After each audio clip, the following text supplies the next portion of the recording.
I let a man twice my age use me like trash in my wild phase. I didn't come to drink. I don't even like bars, but I like the kind of men who hang around in them. Tired ones, worn down, married, divorced.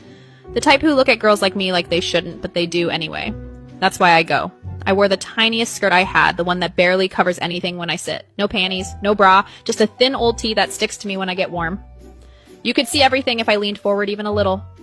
I wanted that. I wanted stares. I wanted someone to try not to look and fail. I picked a bar I hadn't been to before, somewhere quiet, kind of shitty. The kind of place no one asks questions if you leave with a stranger. I walked in slow, let the door creak shut behind me, didn't say a word, just walked straight to a stool near the end and sat with my knees a little too far apart. I could feel the air on me under the skirt. It made me smirk. I wasn't there to chat, wasn't looking for friends. I was waiting for a reaction, and I got one. He was sitting a few seats away, alone. Older, way older than me. Thick arms, tired eyes, one of those guys who keeps quiet but watches everything. He kept glancing over, then looking away like he didn't mean to. Bingo. I shifted in my seat just enough to let the skirt ride up. Let him see there was nothing under it. Let him wonder if I noticed him staring. I did.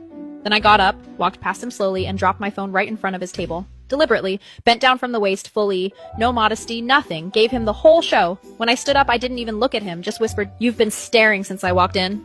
He didn't answer, so I leaned closer. "If you follow me out, I won't stop you."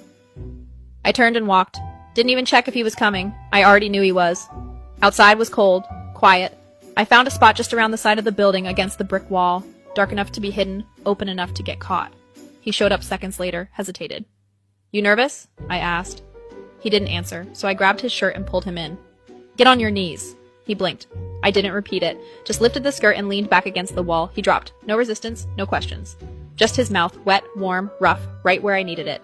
Tongue working like he hadn't tasted a girl in years. I moaned loud, didn't care who heard, grabbed his hair, held his face in it like I owned him, let him feel how wet I already was from teasing all night. He was good, better than I expected. I grinded into his face like I needed it, like I'd die without it. When I finally pulled him off, he was breathing hard, face slick, hands shaking. "You're disgusting," he said. I smiled. "So fuck me." He didn't need more than that. He stood, shoved me against the wall, pants undone, no condom, didn't even ask, just pulled my leg up and slammed into me deep and hard and filthy. I screamed, the kind of scream that echoes. He grabbed my throat, not tight, just enough to make my head spin.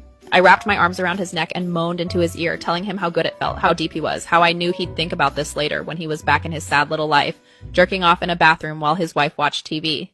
That made him snap. He slammed into me harder. No rhythm, just need. And when he came, loud, rough, deep. I felt every twitch, every drop. He didn't pull out, didn't even apologize. Just stood there panting against me, both of us sweating against cold brick. I pushed him off after a second. Fixed my skirt, licked my fingers clean. "Thanks," I said, "I needed that." Then I walked away like nothing happened.